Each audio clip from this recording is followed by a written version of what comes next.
জয় গুরু। আমার চ্যানেলে সকলকে স্বাগত। দুর্যোধন মৃত্যুর সময় ভগবানকে বললেন, হে কৃষ্ণ, এই জগতে তুমি হচ্ছে ছল চাতুরি করে যুদ্ধে জয়ী হয়েছ, এটা পাপ। কৃষ্ণ তখন হেসে বললেন, দুর্যোধন, তুমি এ কথা বলছো? তুমি নিজে কি করেছো?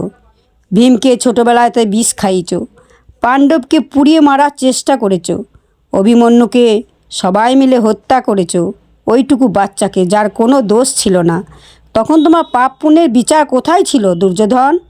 আমি তোমার কর্মফল তোমাকে ফিরিয়ে দিয়েছি। নিজের অন্যায় করে পাপ করে ভগবানের কাছে ন্যায় বিচারে আশা করো কি করে? শোনো, যে যেমন কর্ম করবে ফল তাকে পেতেই হবে। কর্মফল কোনোদিন বিফলে যাবে না, যেমন কর্ম তেমনি ফল। যদি ভিডিওটি ভালো লেগে থাকে তাহলে অতি অবশ্যই লাইক এবং সাবস্ক্রাইব করে পাশে থাকবেন।